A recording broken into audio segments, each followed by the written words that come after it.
filter on my line.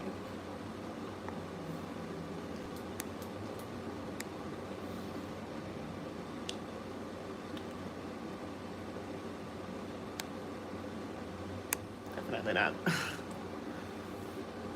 Alright.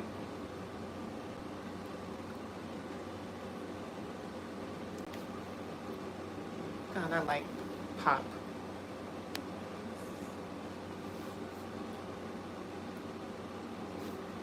Hi guys. You know what, I have to do a little bit of setting up myself a little bit. You don't know the thing already. It's Coffee Tea Lavish with Mona Indefatigable Heights.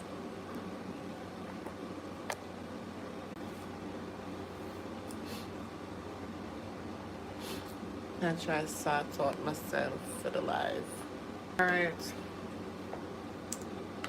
So let me go ahead and get set up.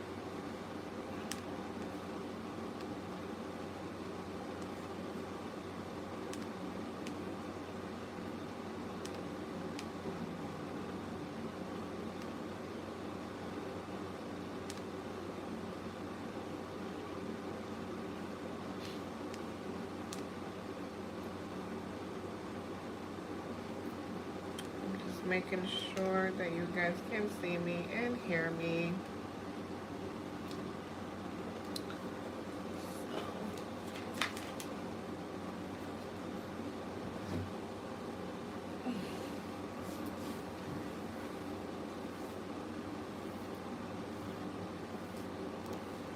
1 minute.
Hi guys, it's Cafetier Lavish, and you know that I have a lot to bring to you today. She just had to get it right. So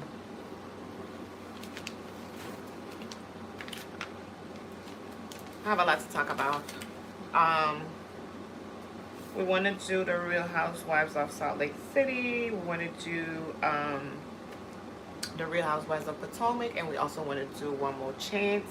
And we're going to talk about the conversation between Tommiee and Akbar. Zeus conversation with Tommiee and Akbar. Okay. I want to start with One More Chance, because if I don't start with One More Chance, I don't know when I'm going to do One More Chance. Because you know the enemy be coming between me and One More Chance, because I was ready the other day. And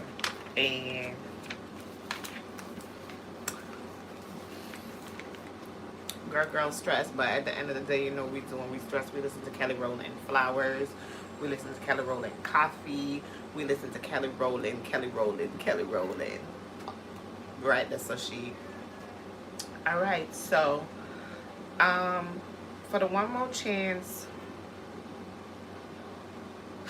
naming episode, which we missed out, the most that I got from it was a Danny Dashian.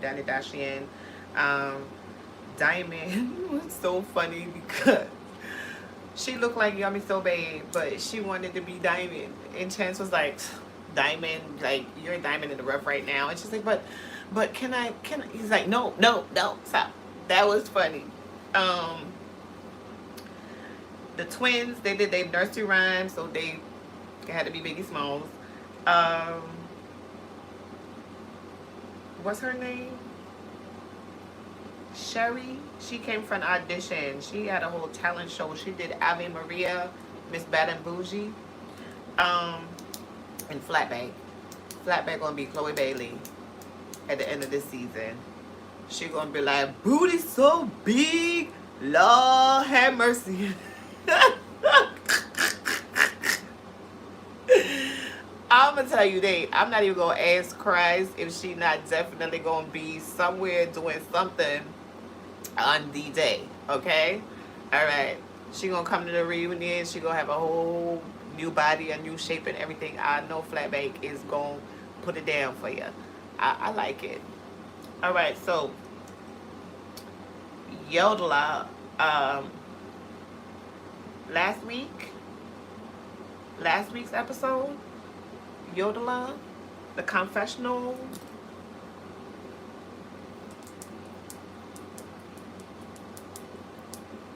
2 thumbs up, honey. It was everything for me. When I say everything, I mean everything. I felt they everywhere. So I'm feeling good about it. I was excited for One More Chance season 2 to see all of the ladies in the confessionals last week coming forward. I was like, oh my God.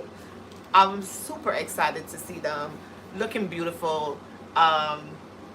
Faces well done, everything well done.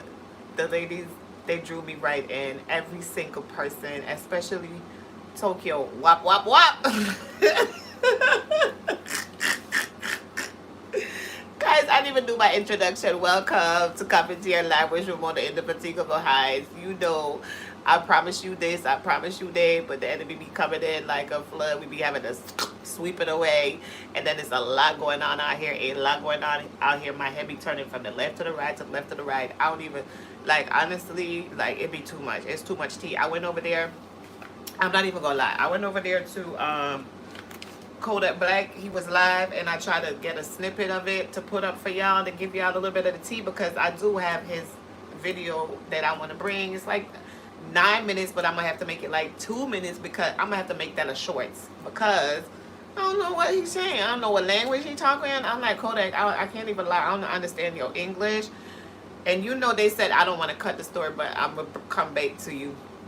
So you know how they said that he was going through a mental, you know, issues or whatever, and there's a little bit of drugs or whatever and stuff. But I don't know if he was on lean. I don't know if he was leaning. I don't know what was going on, but he wasn't speaking no language. And then I tried to put his video up, and YouTube kept flagging the video because he was cussing from the first 5 seconds.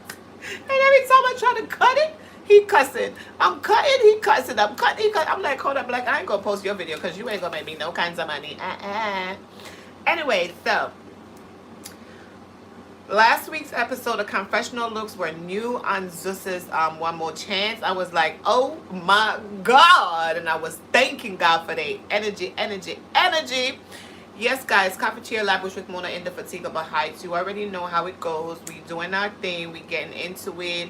I'm in the living room. I'm living, guys. I'm not even, there's a lot of stress. There's a lot of, I told you already that I was under attack, and it's a spiritual attack, and it's ongoing. Like the devil himself done rose up out of hell trying to, be my adversary, but Satan ain't heard about me. And all that adversary business, I'm just not paying Satan no mind. I'm just looking at Satan like, Satan, I don't even see you. So even though Satan be wanting you to like stop what you doing, get distracted, come see what they doing, look, like, no, bruh. Long as it ain't affecting me, I don't see Satan. That's all I can tell you. You got to keep praying. You got to keep your mind prayed up. It's a lot going on. It's a lot going on out here, especially with all of the different types of concepts, mindsets, principles, and all of the things that people have. Sometimes you think that you and somebody's like-minded, and it takes something else to show you that there is no like-mindedness, baby. But when you learn and when you find out, all you got to do is keep going, keep pushing. Wherever you're going, you keep going and you keep pushing. You do not give up, guys. So let me finish one more chance because I have a lot to tell you about. So Danny walks up. So this was last week with the, the boxing. I ain't even come for that because the Bad Girls Club meets One More Chance. So Danny walks out, and her face and her body cost too much, so she wasn't about to fight with nobody. Fluff walked off the bus, Nest with her afro weave. Sis, you are doing the most. You standing up for the afro, and you standing up for the weave, and you standing up for everything. Sis, you gotta stand for something or fall for anything. Like, sis, what is you standing for? Is you standing for the culture? Is you standing for your hair? Is you standing for your weave? Like, what are you doing? Like, you makes no sense. You wasn't there for Chance. You needed to leave. I wanted you to go like the first episode when you like had. Sorry about that. Guys, I'm trying to do the live. Please do not call me now because now is not the time. All right, so wop wop sucking her thumb on the bus. Wop Wop remind me of a Jamaican. Like, I'm looking at her like, okay, yeah, we got a lot of those. Like, they would just, like, I got a cousin that would just start sucking her thumb right there in the middle of everything. You be looking like, sis, we outside, we are on TV, like, we are being filmed right now. Are you okay? And sis will be there sucking her thumb because that's that comfort food. You know what I mean? So, I'm just like, you funny, Wop Wop. Wop Wop, you funny, bud. Okay, so, the next thing was Wop Wop talking mad shit and don't even throw their hands on Biggie. That was epic. I was disappointed because I wanted Biggie to get her ass whooped because, the bigger they are, the quicker they fall because, they get tired real quick. So you just got to let them run around and do all that they want to do, and then they going to fall quick. So I thought, well, Biggie and Wop Wop both have size on them. So I thought that was going to be a good little fight. I seen Wop Wop acting like she was crazy, and then the next thing I know, she ain't want to fight. Like, she ain't throwing no blows on Biggie, and then she, like, you know where you be playful. You know where you be play fighting, and you end up, like, you play fighting, but then you start fighting for real, because you be mad that you lost. Like, I ain't even gonna lie, no cap. When I first came to America, my little sister and I, we had one of them little play fights. But I didn't know the fights was real because she was fighting for whatever was going on in her house. I don't know what was going on in her house because I ain't never been there. I ain't gonna lie. I never was invited. I don't know what the dynamic is. I don't know what they live. I don't know what their relationship was in their house. My father, her mother, I don't know. But I do know we was play fighting. I just came from Jamaica. She was 12. I was 16. So I was like, my little cousin was like, oh, y'all should play fight. Everybody was play fighting. So, like, we play fight. I beat her. She got mad. Literally mad. She wanted to fight again. I'm like, girl, I'm not going to fight you. You my little sister. Like, I don't even know what we doing. She's like, yes, but you notice how the enemy come in? Like, when you don't, want to be entangled and engaged with the enemy, they still keep coming and they still keep going and they still keep doing. That's how you know God gonna take them down. Karma gonna knock that right out the box. Boop, knock it away. Because at the end of the day, you're provoking somebody for no reason. You know what? I'm one of those type of people that I try so hard not to be provoked by the hands of the devil, because you know why? The devil ain't got no place where I'm at. The devil ain't got no place in and around me. So I try my hardest not to get involved with what the devil got going on. Like people and their personalities like this. Like if I know your personality is you like to shout and be volatile, like volatile mean explosive, like you like to explode and stuff. I try very hardest to keep my calm with you and stuff like that. I'm the type of person that would try to keep the peace. And up until 2021, this year, like I noticed that I would try to, like, you know, not be confrontational, like accept people's stuff, accept their baggage, like dumping on me or, you know, projecting on me or deflecting on me. And I'll be like, oh, okay, and I'll take it. I've been doing that for a very long time. Ever since I came into America, I had one cousin. She used to call me. I used to work in her clothing store, and she used to call me for all types of stuff. Like, she'd be like, bitch, are you family or what? Like, you know, and she used to go off on me. And I was married to my daughter's father. Still married to my daughter's father. But at the end of the day, you know, we gonna get divorced soon.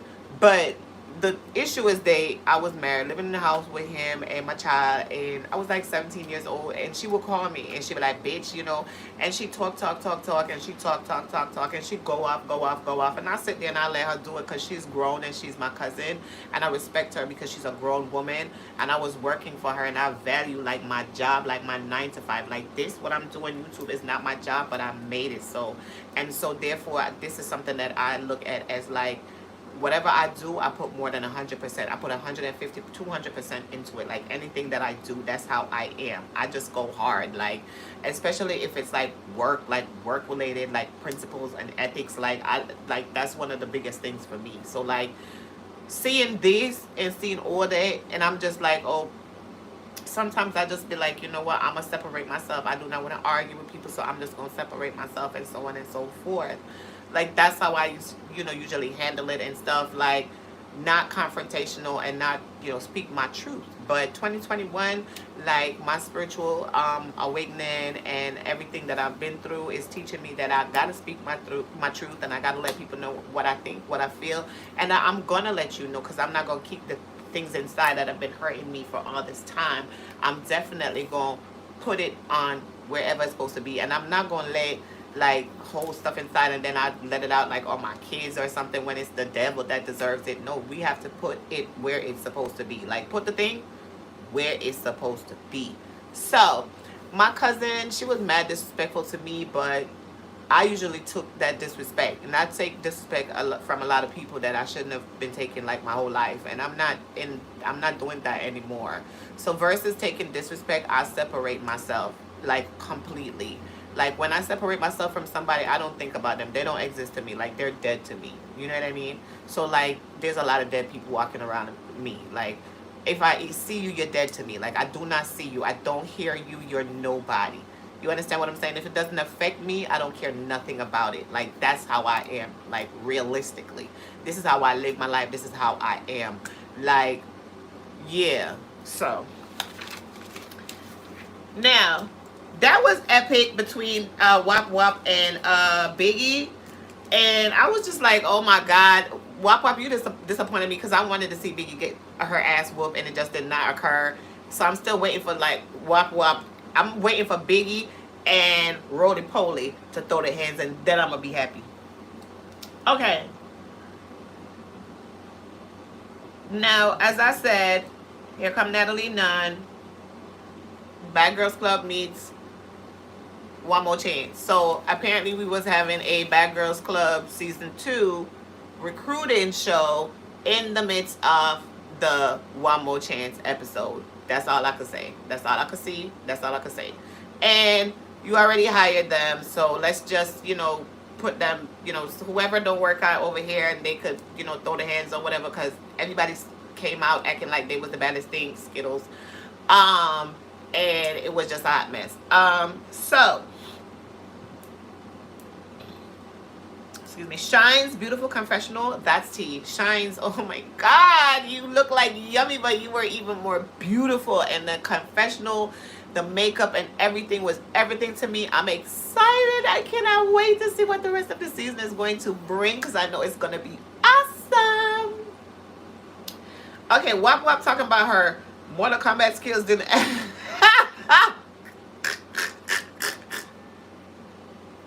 Wap Wap talking about her Mortal Kombat skills did not activate. That was so funny to me. I nearly died laughing. I was like, Wap Wap, you a damn best girl. Like, girl, you needed the red pill and the blue pill from the Matrix. You needed to see Neo in person, girl, so you could start moving around those blows and throwing some blows on Biggie. I don't know what you did. You wasted my damn time putting all my faith in you. Wap Wap. Wap Wap Wap. Okay, so Rolly wailing on Smalls like a tsunami. Rolly stole the show. Rolly, yes, at least one of them got what she gave. You gave what needed to be gotten. Right there, Roly Poly. All right? Yola versus Shines is a no for me. I ain't heard no beef between these two. This some clout, gang shit. I don't know. I would have been kicking Yola too. Feet, hands, teeth, bitch. Shine hit her and run. Run, Forrest, run! Run, Forrest, run! Shines caught a couple knocks, and she sat there looking like, well, life is like a box of chocolate. You never know what you're gonna get. Still popping shit from well over there. Like, rah, rah, rah, rah, rah, rah. Popping right through. I'm like, Shine, at least, girl, one thing about you, girl, you ain't back down, boo. And she was like, yeah, and I rocked her to sleep. And I was like, Shine's win. Where? No, you did not. You got rocked. Yeah, Yola, she threw the head. Yola, she could fight, but I guess Yola wanted to beat Shines, and they just gave her that scene for that. I didn't see nothing else but her trying to beat this beautiful girl. I don't know nothing about no Van Dirk. I don't know nothing about no gang shit. I don't know nothing about who died, who killed them, who coming, the little Von, the Dirk, the people, everybody. I don't know the killer. I don't know none of them. I ain't playing with none of them people. I don't know what them people talking about. That's some old other shit that stuff. I don't even, Girl, Skittles tried to jump in. Skittles, you lost me, boo, because I seen Skittles and I was like, okay, her red hair, she's cute and everything, but the red hair was a lie. The pink, I don't know what color that shit was. And then, like, I like the fact that she's a hairdresser. She got her body done. She looked good. I was giving Skittles, like an 8.5. And she was getting a pass. She's mad, not light-skinned, and she's parring with the light-skinned girl, so they're giving her a pass because she a hairdresser. Quiet as it's kept, honey, because who don't want a fucking hairstylist in the crew, bitch? Like, bitch, I don't give a fuck what you look like. You a stylist, or come join this crew right here. You're going to be right here because you're going to make sure our lashes are straight. You're going to make sure the makeup's straight. You're going to make sure the hair's straight. Ain't no bitch. And Yola, they said that she doing her lip gloss. Shout out Yola, because she took her One More Chance season, and she got a bag, and I'm excited about that. I just need to see the bag on her. So Yola, do what you gotta do. But I was very, very, very pleased with the confessionals. I'm excited. I'm like, okay, Zeus, like, you're doing the do. Like, that's literally what we're looking for, okay? Thank you. All right, so Sunday night's episode was Flatback throwing blows. Brown Sugar, she kept it up though. But Flatback, I didn't know you was gonna be beating a bitch like that. Flatback, you walked her like a dog, like Jocelyn would say, walk her like a dog.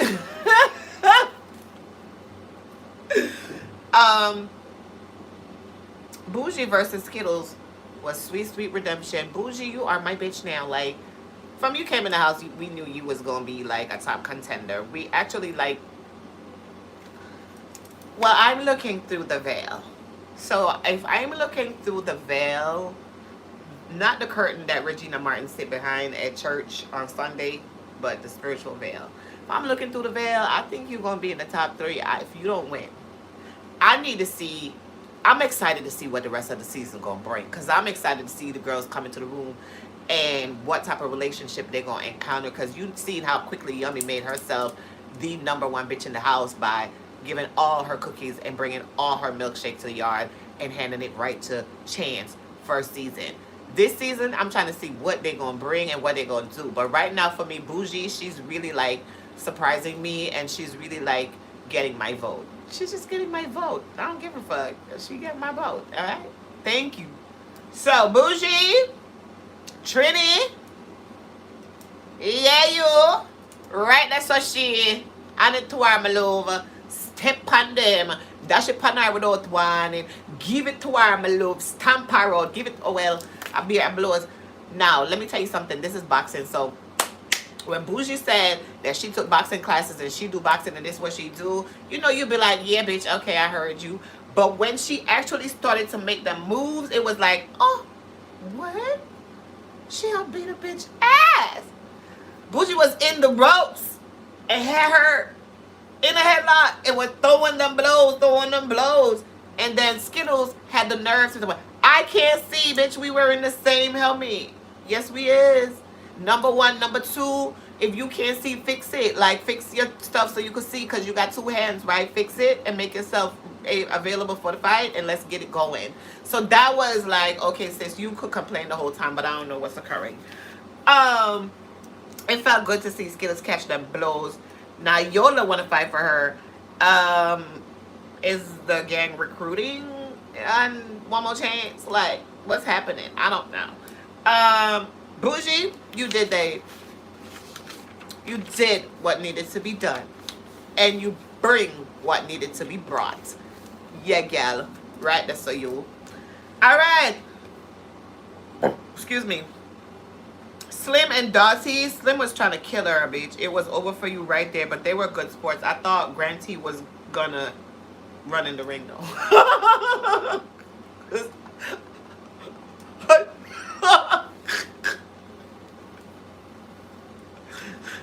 I know that it was my daughter. I'll be running in the ring. I said, no question. Be a box chance out of the way. Be a box the men out of the way. Natalie, you know, the box out of the way. Everybody a box out of the way. Baba, I try to get to them. I get to them. And I kill somebody today. Somebody have a name. Somebody got to die. Somebody want to motherfucking die.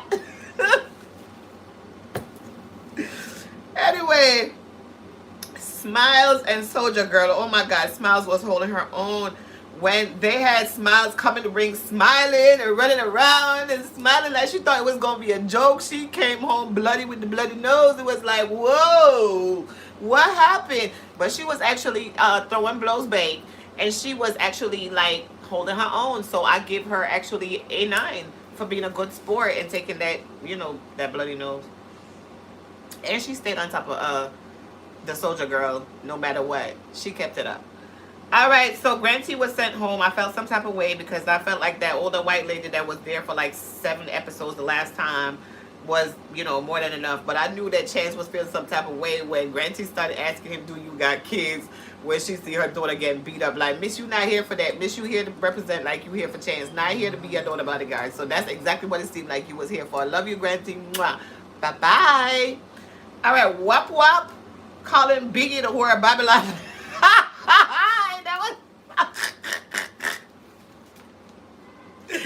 That was super funny. She was the whore of Babylon. She was Mary Magdalene and Jezebel all at once. Oh no. Oh no. Okay. Daddy says she not plastic. Mike saying silicone, rubber, whatever. That was funny. Yeah, so that's my little, I think, wait, let me see what else I got, because, oh, child. Okay, yeah, so that's it for One More Chance. I actually did that. One More Chance was everything for me, and I'm literally looking for One More Chance.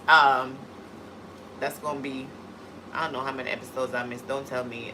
3, 4, 5. I think we have episode 6 coming up this Sunday. So today, like, honestly, I wanted to bring the tea last week, and I wanted to bring it the week before. But the enemy just be rising up like a flood. I be having to kick it away. So in my kicking and by doing, and then picking up other tea, and then like doing other things, guys, remember, if you like what you see and you like what you hear, don't forget to like, share, and subscribe. Hit the notification bell so you can get notified every time I go live, because we are going to be going live, because we're not going to stop going live. What is she calling me? I don't know. So Cafetiere Lavish is definitely going to be going live and giving it to you. Um, so we're going to do it. I'm trying to work on a schedule of how I really want to bring the tea and what I'm doing. So I wanted to tell y'all about the new project I have. I have a new project because you know this was my dream, and my dream is to actually have someone believe in me, and it seemed like someone does.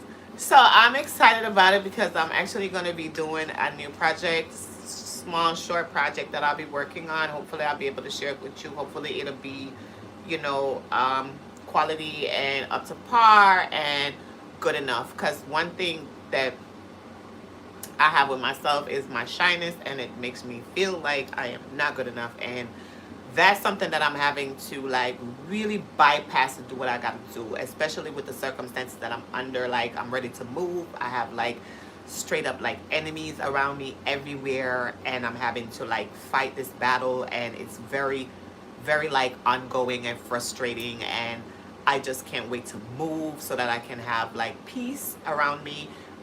My environment that I'm moving in will be very different. Like, yes, I do live in a building. I live in the projects, guys. I'm just going to tell you the truth about myself. I'm not no rich person. I'm not nobody with money. I'm not nobody days, you know, rolling in dough and all that stuff. No, I'm simple me, Mona Indefatigable High. Somebody who is indefatigable, timeless, tireless, unstoppable, going through many battles, many challenges, and overcoming those battles and those challenges. I do that by my sweat and my tears, okay? So she don't want to cry this makeup off because she don't want to go there today. But let me tell you something, guys. The most important thing in life is to hold on no matter what. It doesn't matter how many enemies come against you, because I believe in the Bible 100%, and it says that they shall come before you one way and they shall flee before you 7 ways. That's how I see my life. Like, no matter what it is, no matter what the challenge is, no matter what the circumstance, no matter what the obstacle, no matter what's occurring, I believe and understand and know God is going to work everything out. I believe and understand and know that my enemies will be conquered, that I put them under my foot.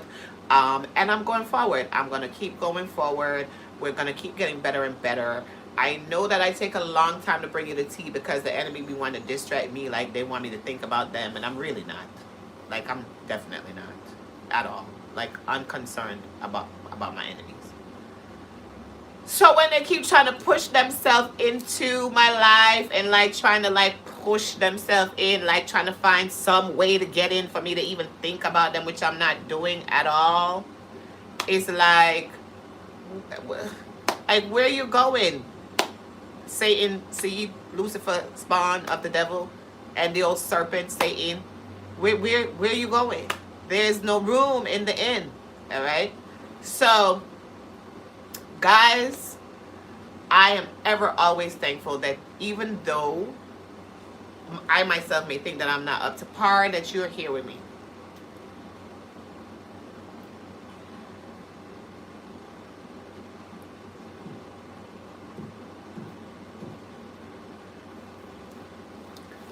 Yep.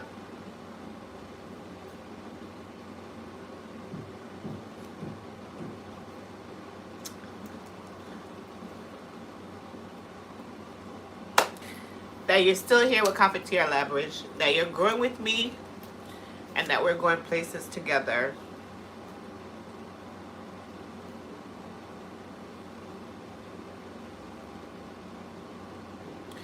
That there's no weapon formed against Cafetiere Lavish that shall prosper. There's no weapon formed against me that shall prosper.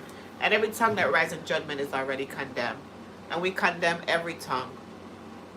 And we condemn every weapon of the enemy. Yes, we do. We're not defeated. And that we also know, and we're not ignorant to the devices of the devil. So as long as God keeps showing us the devices of the devil, we keep using our weapons that we've been given, and we fight the good fight. Because at all times, guys, your faith will make you whole.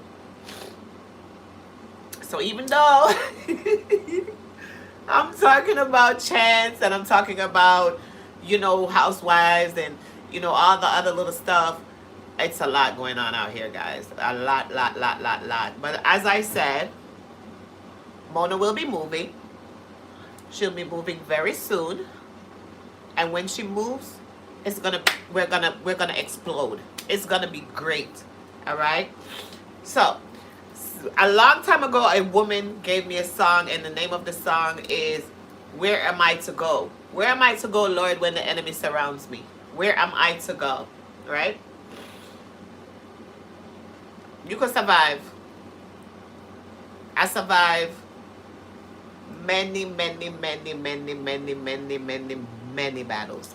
Many battles. I survived many battles. The enemy thinks that they could take this platform and that they can shut my mouth. I was in church and I was prophesied to about who I am and what I am and what I'll be doing.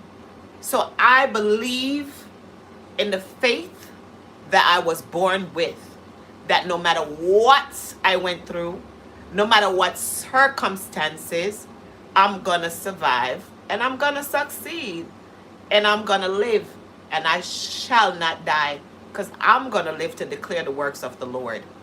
Yes, me, Mona. Not only that, you must understand that when there's a greatness in you, the enemy's always going to fight you because they see that potential. Okay? You must always understand that because there's greatness in you, the enemy will always try to fight that potential. It's jealousy. It's envy. It is jealousy. It is envy. I don't have anything for anybody to be jealous about. I don't have anything for anybody to envy me for. I really don't. I live in the projects. I am not a rich person. I have problems and so much more. But I have a smile on my face that the enemy cannot take the smile off my face. Not never. They cannot take the smile off my face. They will move around. They will jump around. They will do silly things. They will make silly moves. But they cannot take the smile off my face. The smile on my face is ever going. It's indescribable. Yes, this smile with me, Miss Carefest 1996, best smile. I gotta go get a clip. I don't know where that's at, but I think I could find it. My smile is everything. So I make sure that I keep smiling, because if I cry, the world cry too. So I keep smiles on my face. All right, guys, I'm digressing. It's supposed to be happy over here.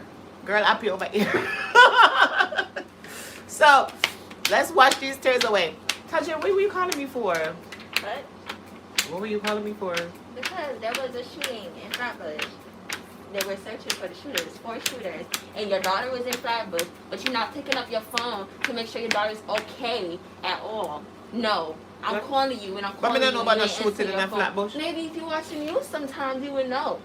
So you could see about your daughter's well-being. But I guess not. In Flatbush? Don't matter. I traveled through Flatbush. Don't matter. Flatbush is a long street. Don't matter. It was right there. Right? Flatbush and literally right where I got off at is where it happened. Oh my God, what kind of shooting? Oh Well, God, she got tea now. No, that's tea, honey. Whatever. You got to share that tea? Eh? You want the tea? Yeah, girl. Right, that's a she. You want live right now? Yes. Oh, wow.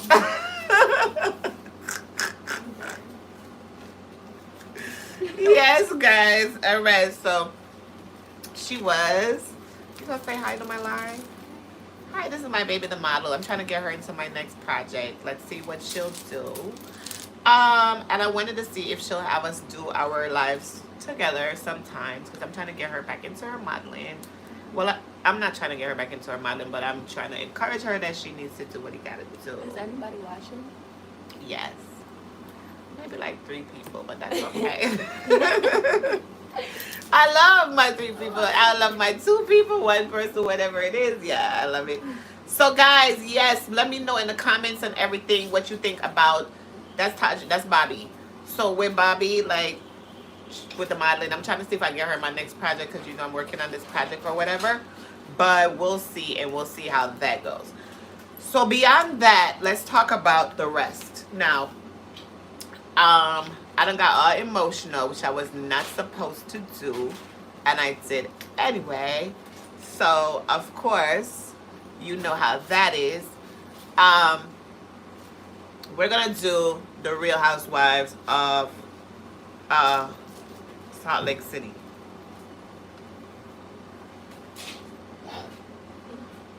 Jenshah and Mary. Okay, so with this whole Lisa and Whitney thing, with Lisa trying to talk to her husband John about it, John was disengaging. You know how Meredith likes to disengage? Well, John was disengaging. So Lisa went on to say that the rivalry between her and Whitney has been going on a long time. And I'm like, a long time? Like, how long has this rivalry been going on with Whitney? Because I only seen them one season. I don't know. Mary is crazy. She's a psychopath. Her coming in to tell the kids and like talking about why, you know, her, what she had to counsel somebody because somebody died and it was dead and it was two people dead. Like, it was, the story was just like so harsh, and for her to be so calm bringing that, I was just like, oh my God, Mary, something wrong with you inside your head part. Like, you ain't right, child. You ain't right. Jen's Gucci coat, fire, fire, fire. Oh my God, I was in love with that, child. You know Jen has the fashions and the jewelry and the house and the cars and everything that makes life exciting to see. All right. So Jen and Brooks burying the hatchet was everything for me. I totally understand what Brooks' feelings were, and I'm glad Jen showed her humanity. The night when Brooks said he saw Jen's vagina, Jen was drunk, and she didn't want to admit that Brooke had seen Gigi.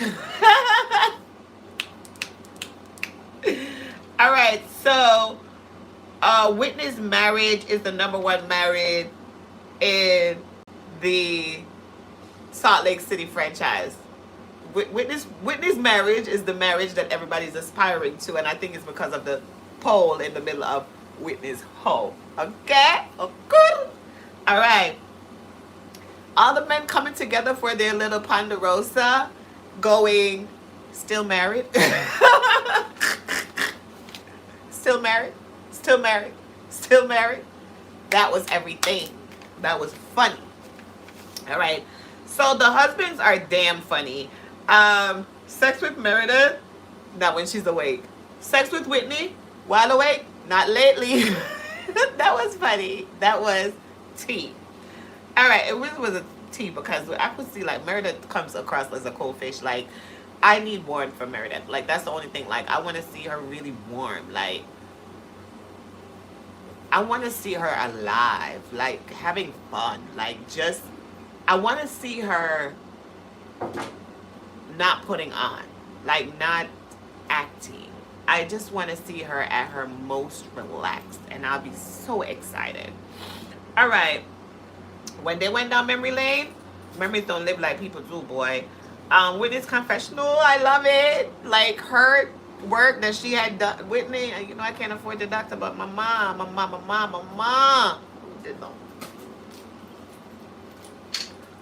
Woo! I love it. She looks so good. Jenny meeting with Whitney.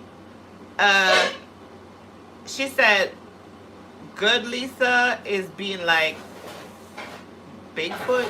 No, man. Jenny meeting Whitney was like, okay, let's meet with Whitney to see if we can bring Whitney and Lisa together because Lisa needs a buffer. When Lisa said, I didn't think we weren't friends, and Whitney says, I don't think we are, I died. Like, that was everything. Because she's like, well, you know, John was saying that it'd be good if we could become good girlfriends. And I was like, I didn't think we aren't friends. And he was like, well, it's my idea that we're not friends. And Lisa was like, what? Yeah, Lisa. I'm liking the new Lisa. I'm liking the Lisa and Whitney dynamic. We'll see. Heather and Meredith's scheme. that was everything. Put them thumbs up. I would love to go skiing. I love that whole idea. I was like, oh my God, this is everything. Like, how do they do this and where do they do this at? It's everything to me. Their form, their figures, their outfits, everything. So a 10 out of 10 for me. You know I love Heather anyway, so Heather can do no wrong in my eyes. Just saying. All right, so Whitney wants to know, Lisa wanted to meet up with this.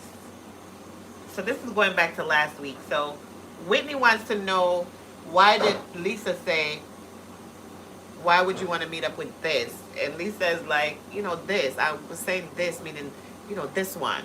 You know, like you. And Whitney's like, say my name. Like, Lisa, you are something else. But I'm loving the new Lisa Whitney dynamic. Let's see what's going on with that. All right, so that's it for the Real Housewives of Salt Lake City. Wait a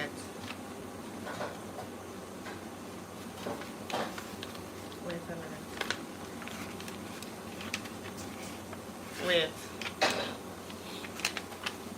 Okay, so I told you I done missed out and I got stuff to bring, so I'm gonna bring it. I done had the tea. So that was last week's episode. This week's episode, Mary so contrary. Mary is very contrary. Mary is very opposite. She's just like, okay, you want to do it A, I'm gonna do it B, like now. And then she has a, you want to do it? No, Mary. Whitney and Lisa doing Arrow. That was epic. The fish spa.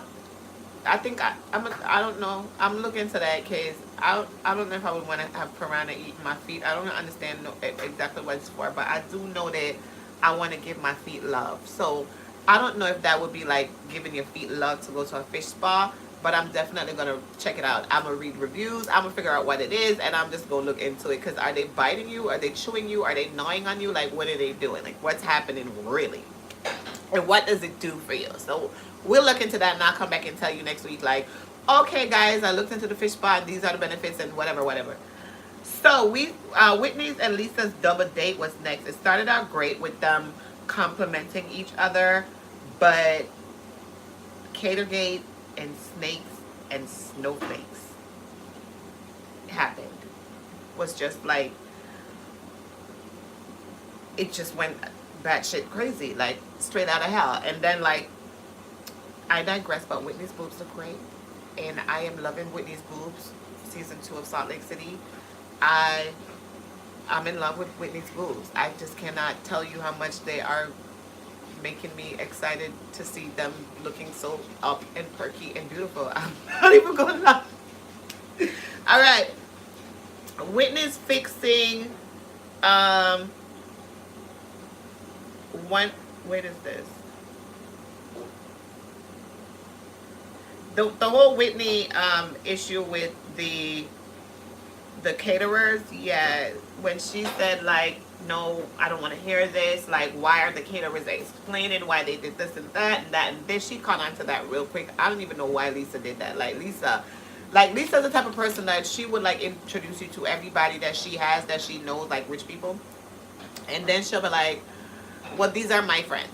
So the only way that you'll be able to hobnob with my friends is if you're hobnobbing with me. And if you are, like, not talking to me, or you're doing something that I don't like my friends have to do what I say.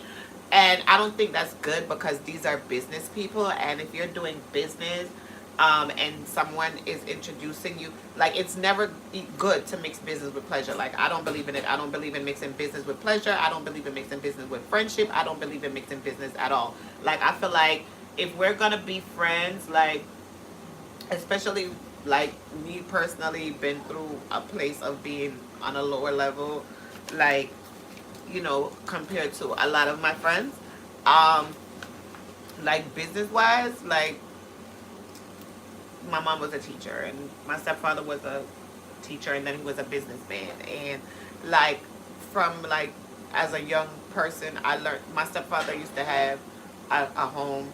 My mom had a house, and my stepfather had a house, and my stepfather rented his house to his brother when I was young.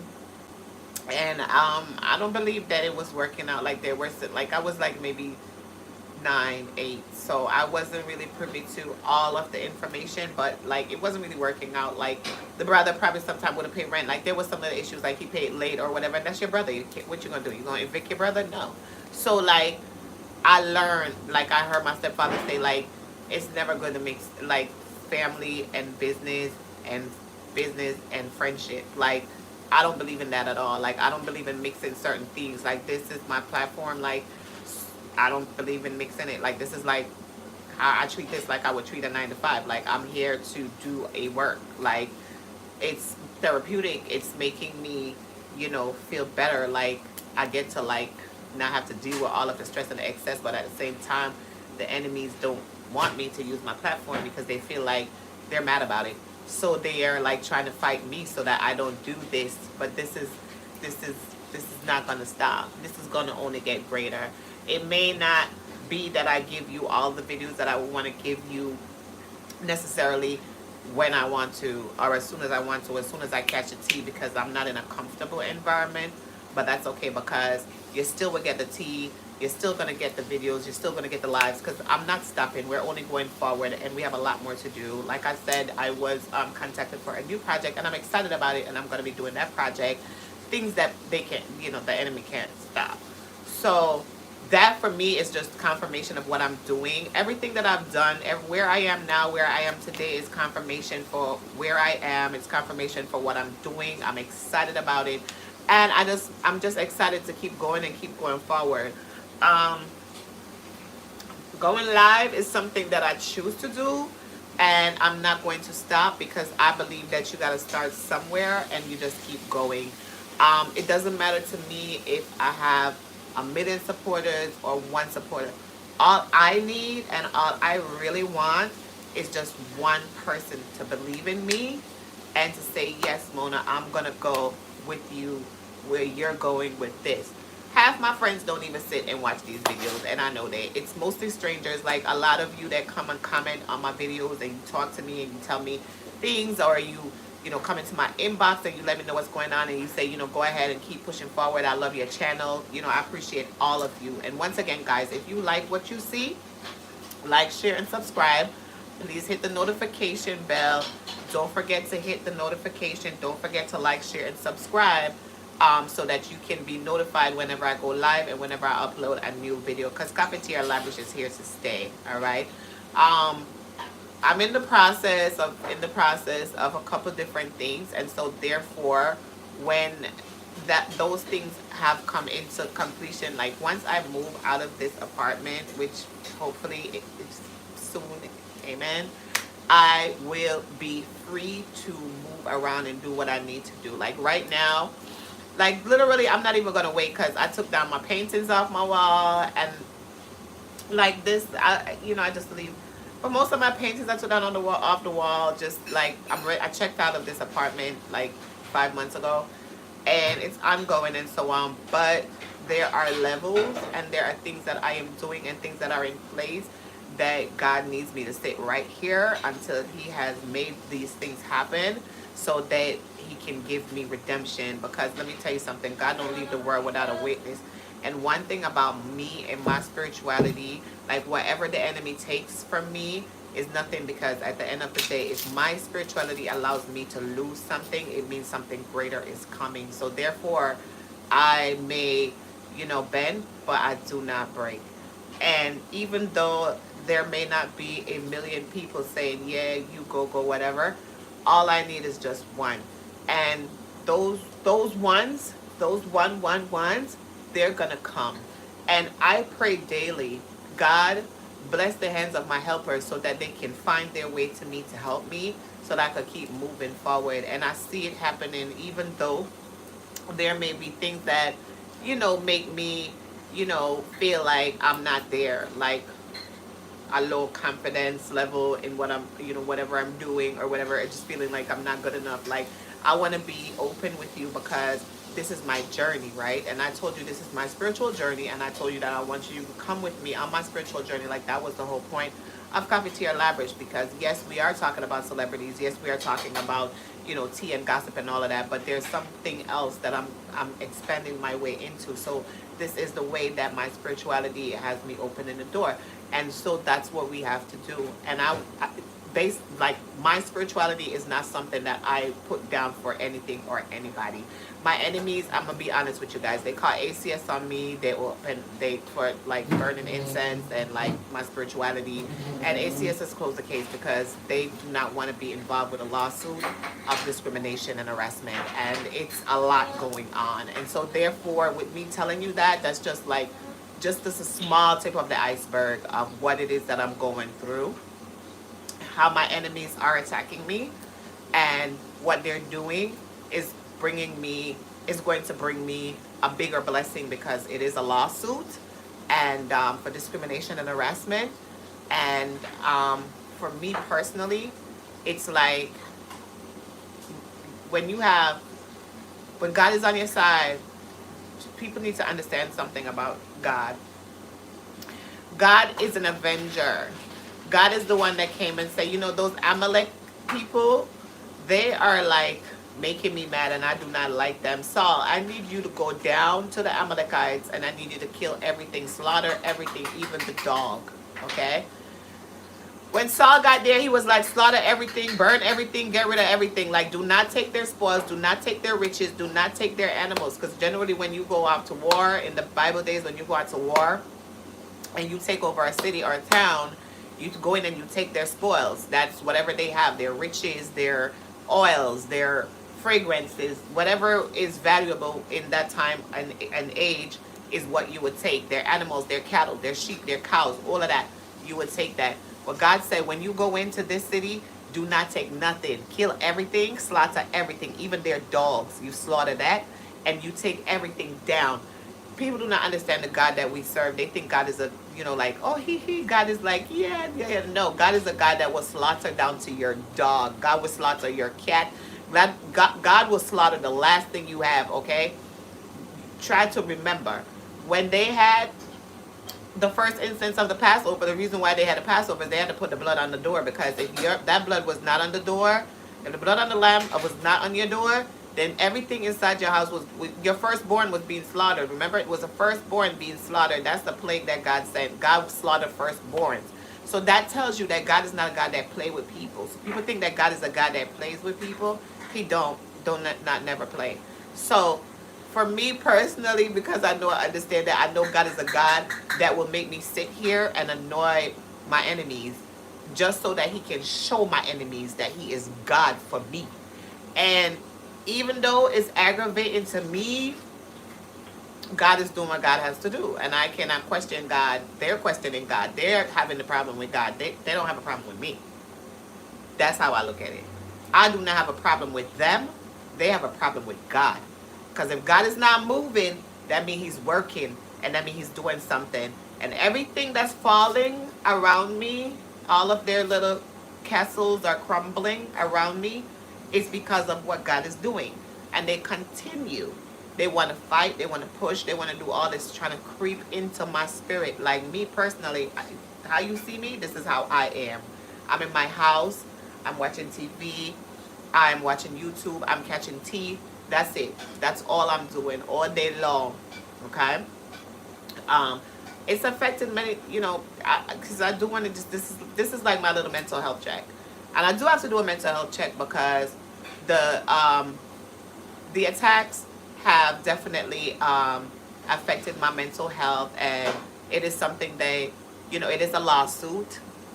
They are affecting my mental health. It is a lot of psychological warfare and a lot of other things that are going on. I had decided not to talk about it on YouTube until I move, but I am going to start talking about it, because they're everywhere talking about me and my spirituality. So I need to be talking about myself, and I need to let it be known exactly where we're at and what we're doing. And I am going to let my followers know exactly who I'm dealing with and what I'm dealing with, as long as they do not leave me alone. Because I've tried, and the enemy still keeps going. So obviously they want to be like known Are they looking for attention or something? I don't really know. But we can give them all of the attention that they want because this is a very big platform. So if somebody wants attention, it may be 1.5K subscribers, but our viewers are way past 1.5K, okay? So that means that we'll always be able to have a platform.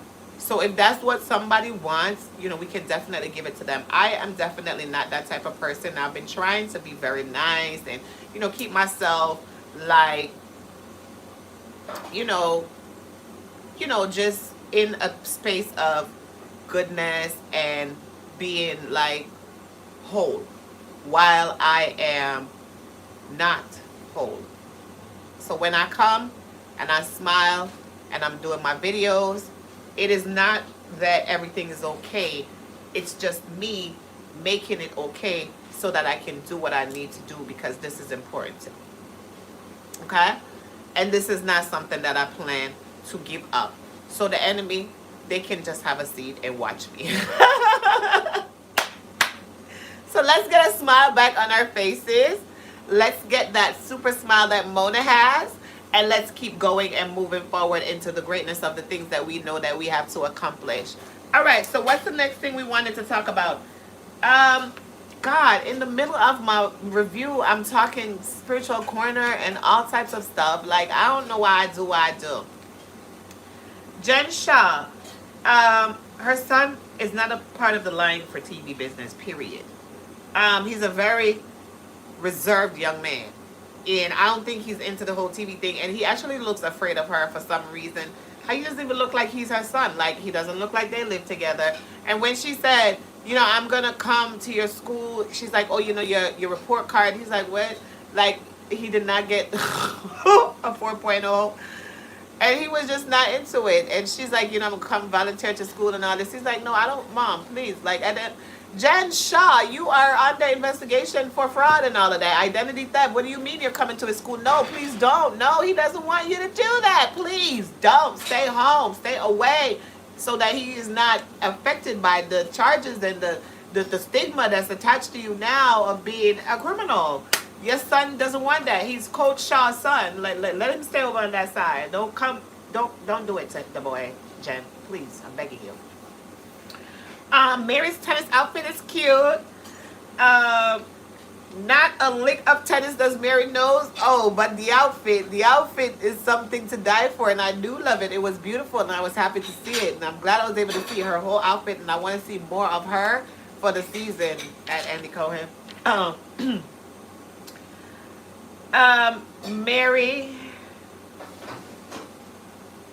Mary's so contrary. Why is Mary so comfortable with her own room? And I think Mary's heading for divorce because just the way how Mary talk about her husband, when Mary said, you know, when my son leaves the home, it's just going to be me and him, and I don't want to, and then the way how she looks and her face, like she's tired of that man. That man is not fitting Mary's image. Mary's going to leave her husband. She's going to find a younger young man. You know, it's about time, Mary. That man been grooming you for a very long time, apparently, allegedly. Guys, just to let you know the disclaimer, everything that we discuss is allegedly. This is for entertainment purposes. When I speak about myself and tell you my truth, it is my truth, the cafetiere lavish. However, whenever I speak about somebody else or a celebrity or anything of that nature, then I'm definitely speaking allegedly, okay? Just to let you know. All right, so now the Housewives of Potomac.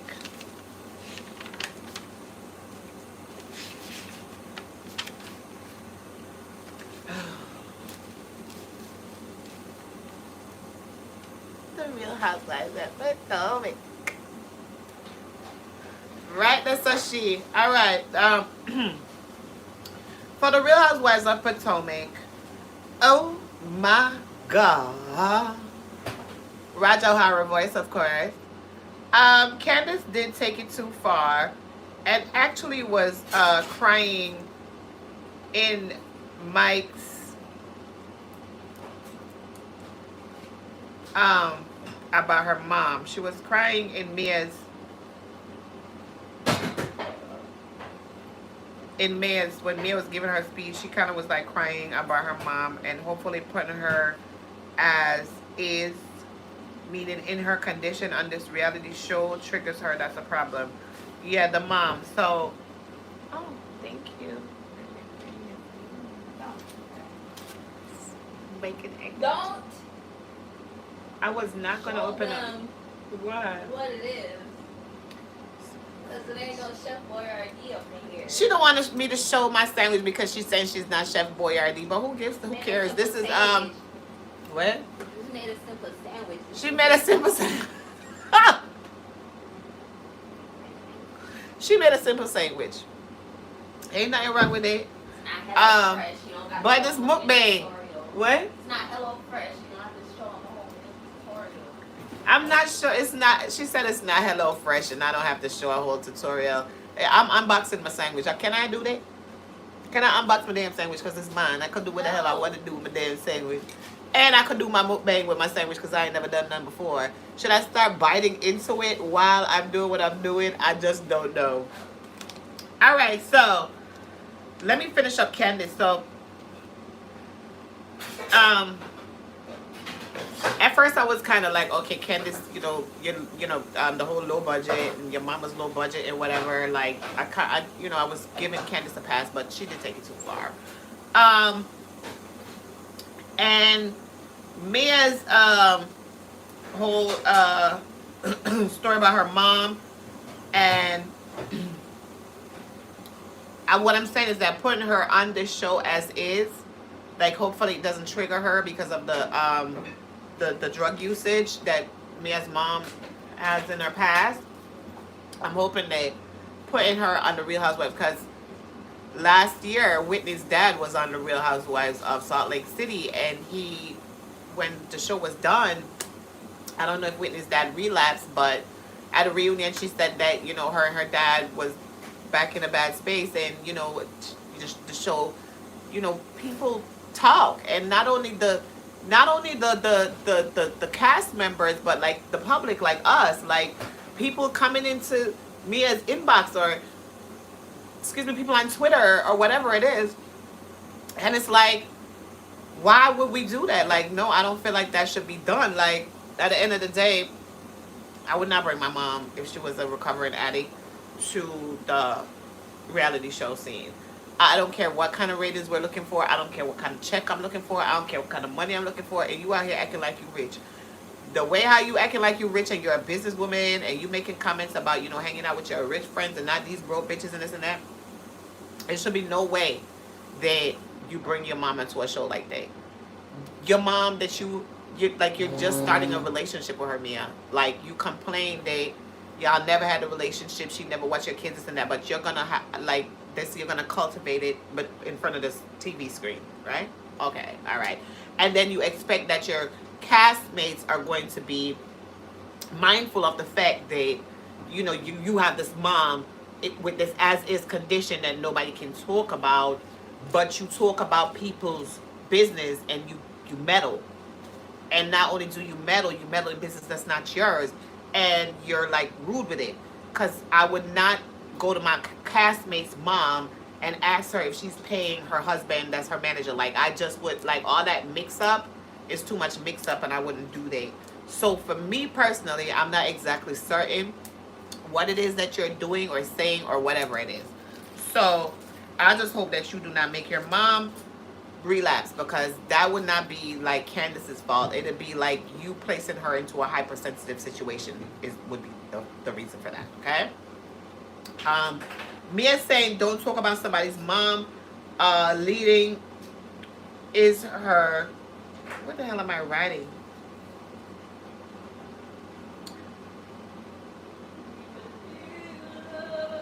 Candace, Mia saying don't talk about somebody's mom, leading to her mom's relapse is like it just wouldn't be that her fault. Candace's weaves look like Scarlett O'Hara, and I was loving it. I was here for Candace. I'm here for Candace. Yeah, you guys know that. I am definitely here for Candace. All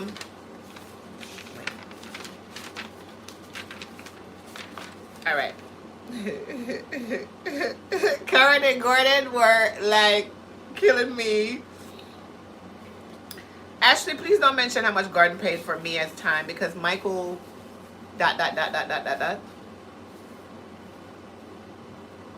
Because we just know that you are allegedly Michael's whole beard and he's paying you for your time. Now you have 2 kids for your time so that when y'all, separate, I think that y'all gonna remain married even though y'all do not live together. Y'all not sleeping in the same bed. You don't sleep in the same home. He only comes to the house to film and you have your 2 kids and the allowance that he's giving you. Chris cleaning the lettuce. That was everything. Ashley calling Michael. This was last week's episode, guys, because I'm an episode behind. Leave me alone, please. Ashley calling Michael. Him not answering as usual. That was epic. Giselle and Robin pulling up after declining the invite and being mad that there was no accommodations. That's epic. Ascala, you're funny. Candace and Robin, I don't even know what's going on. Giselle and Robin are Debbie Downers. Robin being on her period should never have come. Like, sis, stay home. Like, nah, you pooping the party right now. I don't even know why you're here. Like, you know you was gonna be upset. You're on your period. You're not feeling good, and your man is not there. Like, he never is. Okay. Gordon been ready to go. Robin, go get a room or go back home, please. I just want to let you know and let the world know, because I have questions. The world has questions. All Candace's reads are carefully, spontaneously inspired fiery darts and arrows from the pits.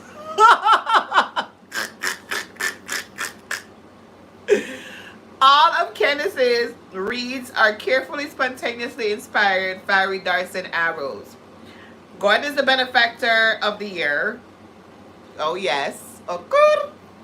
And 2 hours of pop with Mia. Yes, Mia, you got that platinum coochie, sis. That's all I can say. I ain't got nothing else to say. All right. And that's it for the Real Housewives of Potomac. I am done with that. Let me see here. I was done with Jen. Okay, so this week's episode of the Real Housewives of Potomac, because you got the bus ride was X-rated. It seemed like a lot of fun. Gordon needs his own show. I'm gonna say it again. Gordon needs his own show. I'm gonna say it again. Gordon needs his own show. At Andy Cohen, Gordon needs his own show. I'm gonna say it again. Somebody get to Gordon by himself, because he gonna need his own show. Chris was about to show his love stick. I don't know what it was gonna happen. Candace was grabbing it like, no, do not show that brown thing. Chris is extra drunk. So all I have to say is that the Real Housewives of Potomac are driving Chris to be a drunk. And Candace, you gotta get your husband in order quickly before you cannot control that. Giselle, you declined the invite. When did you re-invite yourself? Why should there be accommodations for you? I'm not exactly certain. Why are you mad with the host? You keep talking about the host like the host this and the host that. You sent a text message, a group text message saying, I'm not feeling comfortable, I'm not coming. So why did you come? You're not in, you're disinvited. You disinvited yourself and now you're mad. Sis, go home. We don't, like, you got a whole reason not to be here. You got something on your foot. You can't walk, you can't climb, you can't do this. Why are you here? You shouldn't even be going on the, stop. Juan was not coming. Robin, let's be realistic. We knew Juan wasn't coming. That's why there was no accommodations for you and Juan, because we knew Juan wasn't coming. We knew you were gonna come with your luggage. You and Giselle were gonna bring your luggage to the couples retreat and not have no couple business to talk about, to do, or just be talking about other couples business like Wendy and her husband, who were there together in matching outfits. Okay. All right. Mia being messy as usual. Robin concerned for the group. She's being salty. Ashley talking about the men being there, and like all three of them, Giselle, Ashley, and Robin, were salty about the men being there, that the men were at the reunion, that the retreat, that the men actually came out, and that their men didn't, and we knew they weren't because we knew they wasn't coming. Then that was it. All right. So that was it for the Real Housewives of Potomac, Salt Lake City. One more chance. And before I eat my sandwich and get off this live, I'm going to tell you about the conversation between Tommie Lee versus Akbar on Zeus Network. I wanted to talk about a conversation with Natalie Nunn and Sarah and the Bad Girls Club. But that's Bad Girls Club thing of me, so like I just can't like girl, the Bad Girls Club thing just so it's too much for me. Remember it hurts. Remember it hurt me. Cause I don't understand I forgot shit all over the place. I try to figure out what happened and what occurred. Them have too much things that go on them and sell them. Excuse me. They're doing OnlyFans, and listen, did I make notes? I do want to talk about it. I do. I know everybody's mad with Natalie, and I did talk about Natalie and her colorist allegedly situation, and she, I guess, putting it under the rugs, and I guess we're gonna keep moving forward to see, you know, what she brings. However, we'll talk about that after. Let's talk about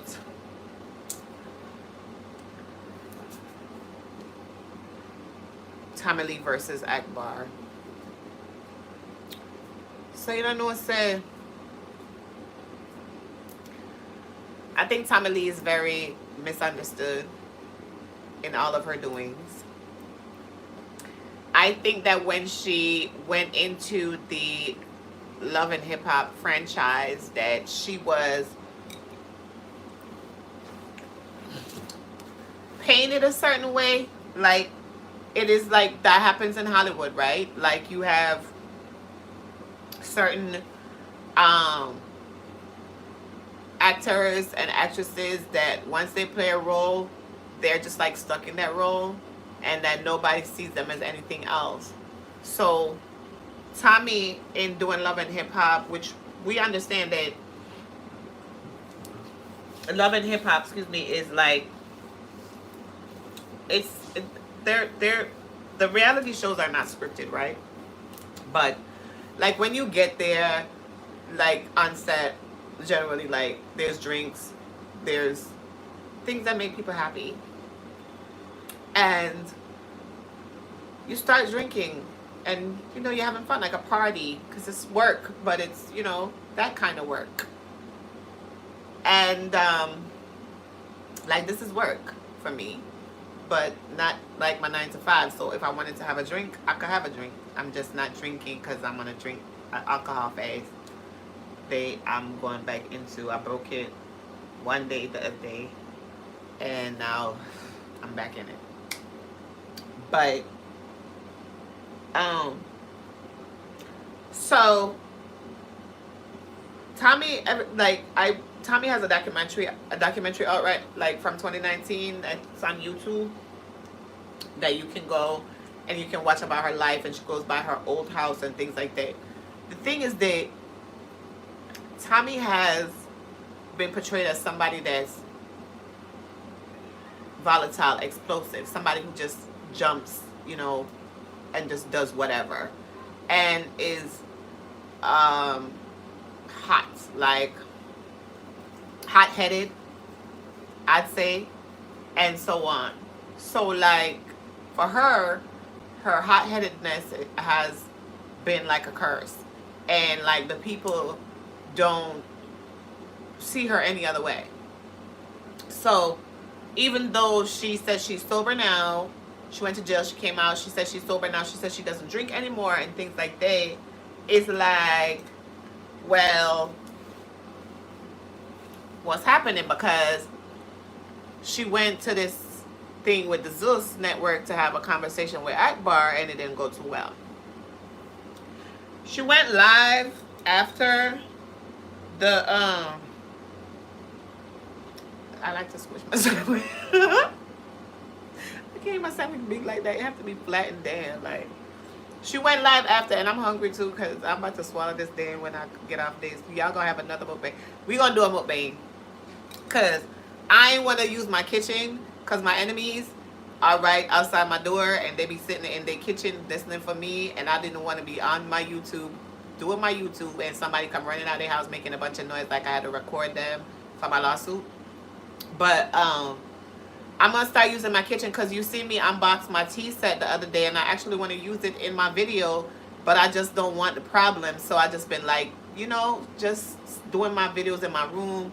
I'm in my living room today actually, and I kind of really want to move all around and do my videos as I see fit and how I feel that day, and my lighting and everything. Because the lighting out here is better than the one in my room, because my room lighting is dark because there's no actual. I'm using these LED. It's a LED lamp.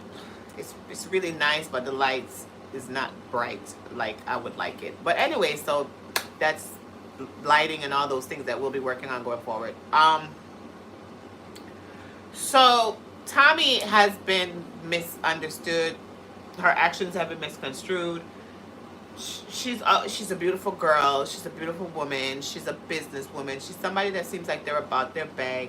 I just think that maybe she gets caught up with the wrong people, and they're like, even though they're trying to get her to the bag, like there's some things about herself that she's not, you know, able to like get the full control off as yet.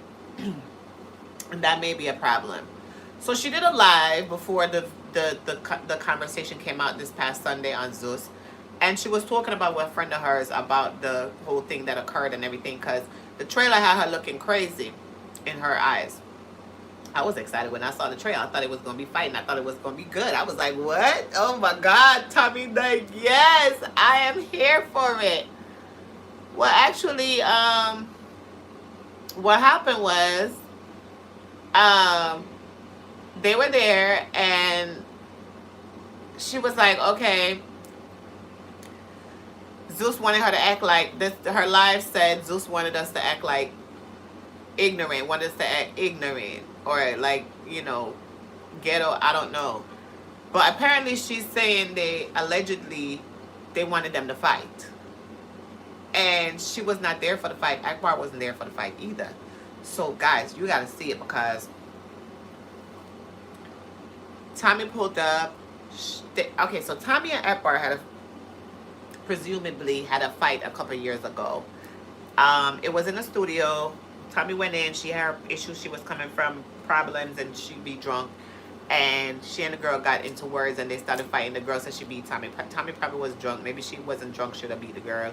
I don't know what happened. She was probably on more than one that day, and it didn't work out for her. And she's a little bit salty about it, especially for somebody to be able to come out and say they beat Tommie or whatever. Like that's like, for her, like that's something that she can't live up to date.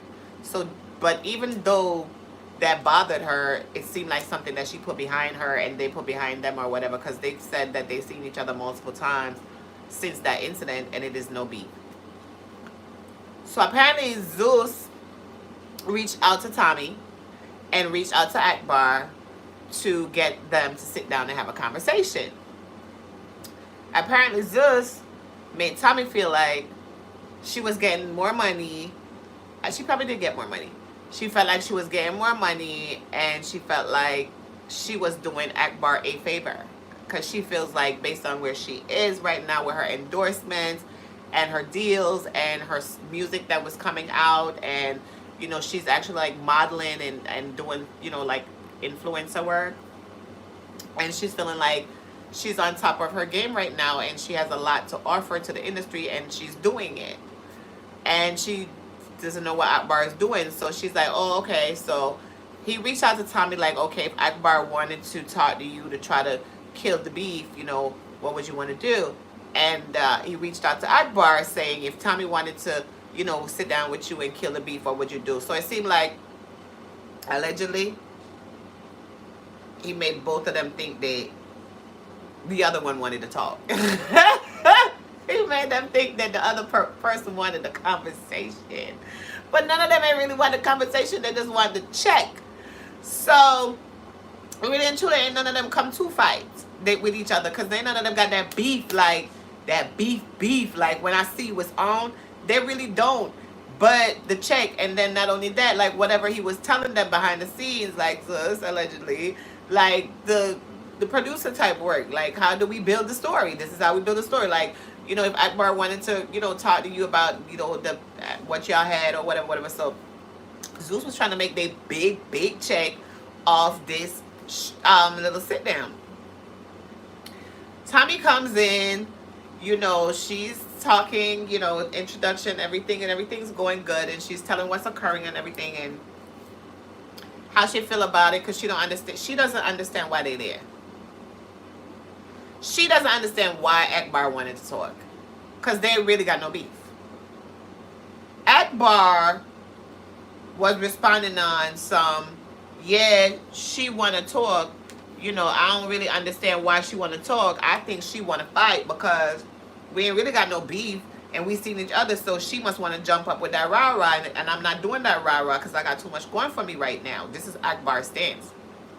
Tommie's stance is, oh, Akbar want to talk. I don't really know why the fuck she want to talk. Like, why she want to come now? Because that shit was years ago. Ain't nobody got beef with her. I seen her and ain't nothing happened.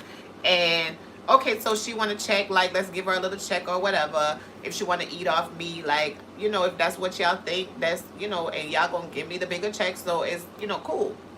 So between Zeus producers and Tommie's friend, the one dude that she's been with, the one she was in the scenes with, that she was beating on, I don't know if she's going with him, I don't know what that is. Him, seemed like he have the one who shopped the idea to Zeus on her behalf, her team, and they were there with her, and they were having, you know, hanging out. Somewhere in it, she was there with a girl. I don't know if that's the girl Kiki that she was there with the dreads and the guy and everything. They started playing Jocelyn's Do It Like It's My B-Day. So that's why you hear her saying, why the fuck, you know, like, why y'all play that Jocelyn's Do It Like It's My B-Day? You know, that's flawed. She said her team is flawed because they playing the song. So Zeus, I don't know if that guy worked for Zeus. I don't know. I'm trying to figure it all out. Zeus, yes. So on her live, she did mention and say she understand that Jocelyn is their go-to person. She has one of the #1 shows on Zeus Network, so she could understand them playing the song. But don't play that song with me here now, because this is about to be Tommie time. And not only that, like, y'all know that I called a case off this girl. Like, she put a restraining order on me and I went to jail for her and I had to pay bond and so on. So I'm salty about that. Like, I don't care about her song. I don't care about what kind of relationship y'all have with her. Like, do what it do, but don't do it with me. You know what I'm saying? Like, don't play those games, because I'm still salty. I'm mad that she made me have to pay, what, $50,000 for bail or bond or whatever, and the case and whatever. So in Tommie's mind, like, that's her enemy for life. Like, somebody who, you know, call the police on you, put you in jail, whatever. So she have those emotions behind the song and Jocelyn. It's not about, oh, like, she was trying to, like, hate on Jocelyn and do it like it's my B-Day or whatever. No. And it was her team that was actually lighting up the song or playing the song on they Snapchat or their story or whatever. And it was just some little shit that ain't make no sense. And Tommie now, I don't know if she on one, on two, I don't know what she on, but she keeps saying she's sober, so I feel some type of way. And then, like, the guy that was doing her hair was in the room with Akbar, the guy in the full suit of white. Like, I gotta go back and watch it again, because I want to catch a tea, because he was doing Tommie hair. And then when Akbar came out with Tommie the first time and they toured, because they wasn't about to fight, because Akbar's like, okay, well, I don't know why we here. She like, I don't know why we here. She's like, are you seeing me today? Tommie's like, are you seeing me today? Because you see me and you ain't do shit, so what you gonna do? Tommie don't understand why she there. She feeling like Akbar is talking like she wanna pop off on Tommie because of the past. Not nothing new, not nothing recent. They ain't got nothing. But she's like, okay, if that's how she wanna eat, like, let's give it a little go ahead or whatever.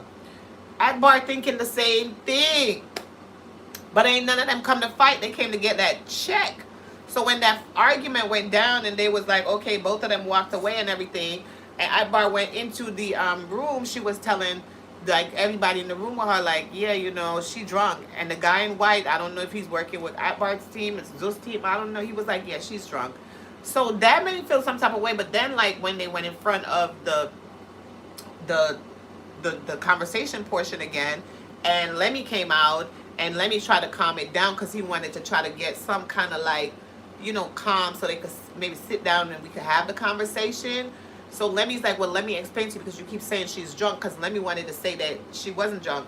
Because when Tommie was going off on her team, Akbar had came outside on the balcony or whatever, and she actually saw Tommie acting up. So she thought that Tommie was doing that because of the upcoming conversation that they was gonna have. But they was playing with Tommie's head, because I don't know if she was on one, I don't know if she was on two, I don't know if she was on nothing at all. Allegedly, I hope she wasn't on nothing. I want her to be sober. I want her to do good. I want her to excel in things that she's doing and the projects that she has, because I admire her, and I love the fact that, you know, a good comeback story. Like, yes, you came from nothing, you got to where you at, and then you had mad problems, and now you can come back, and you are somebody that's an influencer. You are somebody that the people are looking at, and you are somebody that's, you know, valuable to, you know, the culture right now, as the culture is. So I would like for Tommie to be okay. Akbar ain't want to hear none of that, because Akbar was like, she drunk. And Akbar was like, well, I don't understand why you acting up like all this acting up, because they told me that you wanted to talk. And Tommie was like, you told her that I wanted to talk to her? And Lemmy's like, and he's like, well, let me do. And Akbar is like, well, what did you tell her? You gave me $9,000? And Lemmy's like, you better, you gave me a big bag. Don't even try it. That's when Tommie got mad. And that's when Tommie said, you wasted your money, because you still is not going to get what you want, which was the fight between Akbar and Tommie to bring the ratings of the conversation up. So they had to make do with what footage they got. Instead of beating Akbar or fighting Akbar, and Akbar and Tommie fighting, Tommie fought the house. Tommie wrecked the house all the way down. All right. Zeus production did give us a little play-by-play of what occurred, and they did let us know Tommie wrecked the place on her way out, and they showed us everything of how she tore the curtains down, and the bottles was busted, and she was like really messing the house up because she was mad. She was angry. You got to look between the lines. I would be angry too, because like she felt like she was gonna she's giving Akbar a little clout. But this is based upon what Zeus is telling her, that the idea is, and the concept behind the sit down that they're having. But she did not come to fight either, because she feel like she have too much going for her, and Akbar feel the same. So that's why she did the live saying, you know, they wanted us to act ignorant or whatever. For me personally, I'm gonna say to Tommie, it's already done. The conversation already occurred. Zeus is going to make their money off the ratings. I watched it. I mean, I could quickly pick out what occurred, and I could see where, you know, it didn't really, wasn't looking favorable on your part. But it did, because in the end, I don't care that you messed the place up. But you maintained your composure. Y'all did not fight. And I understand that this is the ratings that they're looking for, because if it's not fighting, like, nobody's really paying attention. This is reality TV nowadays. People want to see people come to blows. That's why it's a different demographic from Real Housewives of Potomac to Bad Girls Club or One More Chance or Love and Hip Hop. Because over here in Housewives of Potomac, these women in Salt Lake City and all the Housewives franchise with Bravo, these people are aspiring to a certain level and a certain standard that you do not cross and you do not see when it comes to like really hitting people and stuff like that. There's one or two of that every now and then, and that makes the ratings go sky high, best believe. But at the same time, it's not promulgated. It's not something that they're telling you when you come in to sign a contract. Like, hey, listen, you got to try to get your camera time. You got to try to see if you can get a couple blows in or something. Like, this is what's gonna make you big. They're going to tell you that on the Zeus network, because they know exactly what they're looking for. They know the talent, they know the concept, and they know the ideas that they're trying to bring. So if you're going in on that network, on that platform, you have to know what you're going to bring, what you're going to be asked to do. It's just the same as Love and Hip Hop. Love and Hip Hop, they will come to blows, they will come to fights or whatever, but it's still not a Bad Girls Club. So there are different levels and different demographics and different demographic of people that watch these type of content. And the people that watch Zeus, like myself, most of the time, we're looking for the fight, okay? We're not looking for them to act ignorant, but we're just looking for the fight. And really and truly, we would like to think that it's, you know, fake. We don't want to think it's real. So it's TV. So we don't think that they're really like want to beat each other down to the ground or whatever, whatever. So at the end of the day, that's just what it is. So for Tommie, I feel some type of way, but I did want to bring the story just to tell some, like, my semblance of what I saw and what I felt on Tommie's behalf. And I feel like the industry is deliberately doing that, like misunderstanding her, want to keep her in that position of somebody who's ready to pop off, somebody who's ready to fight. No, she's coming, wants to be like seen as somebody who's sophisticated, somebody who's elegant, somebody of, you know, like everybody else, like a Meg Thee Stallion or Cardi B. They ain't fought nobody. They ain't fighting nobody. Ain't nobody popping off. Cardi came off reality TV and she is where she is. Tommie is quite capable of doing the same without having to like throw blows with people or be sitting down with people that she has to be fighting and this and that. So let's see how we can give Tommie more projects. Let's see what projects Tommie has in store, because I have a clip. I'm gonna put up a clip later on with Tommie. She went live yesterday with somebody pesos. You know, I'm Jamaican. Okay, I don't know half these people. I don't know that. But the pesos mine. But I don't know if it's a rap popping on a women. I don't know if it's that boyfriend. I don't know what it is. But Tommie was saying that she's getting her new glasses. Like, seems like she's getting a glasses line, and I would be excited for her. And her glasses are gonna have speakers in them. So I'm gonna put that clip up for you later. She wasn't on for long. It was maybe like 1 minute. So maybe I'll do a shorts with that, just to talk about Tommie's new projects, so you can have a taste of that in her own words as she brings it. And that's it for Tommie Lee versus Akbar. Guys, you know that I'm Team Tommie. Like, just so you know. Like, that, yeah, I love her. I love her fashions. I love her style. And I love her evolving. I just want to make sure she says she's sober. Like, I want her to stay sober. Like, for real, for real. All right? So that's that. I want to eat my sandwich because it's getting cold. Oh, I do want to touch on Natalie Nunn and Sarah Oliver with the conversation. I got to do that by itself. I'm going to come back and do that conversation by itself, because I need to talk about it. I need to talk about Rocky. I need to talk about Jada. I need to talk about Christina. And I need to talk about Sarah. And I need to talk about Shannon. And the conversation between all of them playing on the Zeus network right now. So in case you haven't seen it, go watch it. So when I come back, you know what I'm talking about. All right, guys. So I think I'm done. Okay, wait. I just want to know if y'all seen the cult pastor in Jamaica that made the people kill each other. We do want to talk about that a little bit, guys. This man in Jamaica, His Excellency Kevin Smith, he, yeah, I'm going to talk today. I know I can talk. It ain't my fault. It ain't my fault. It ain't my fault. It ain't my fault. It ain't my fault that YouTube done gave me a damn platform and she be going live. It ain't my fault. She do what he gotta do, right? Yes, and I love it. This is my therapy. I already told y'all this is how I exhale from everything going on around me. This is how I get my little therapy and my little zen moment. I do my little video. I do my little makeup. I put on my clothes and I feel nice and I feel pretty, and then I'm able to move forward again. So the next thing I wanted to talk about is the Excellency Kevin Smith, the Pathway Pentecostal Church in Jamaica.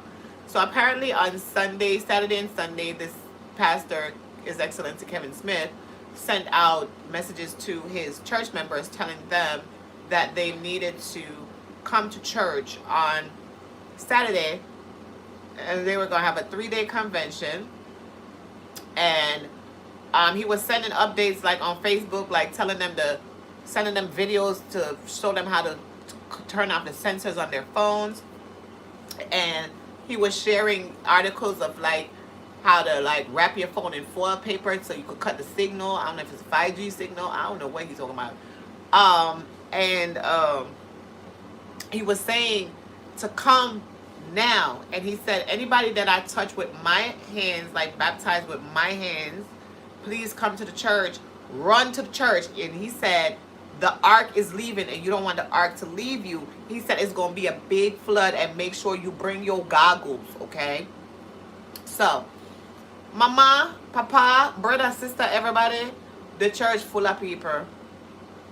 The church full of people. The church full. The church don't empty, it full of people. All of the people ran down to the church to be a part of the convention or whatever. Alright, I'm hearing a couple things.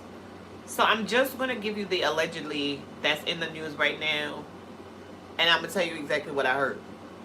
So they said, he said to them,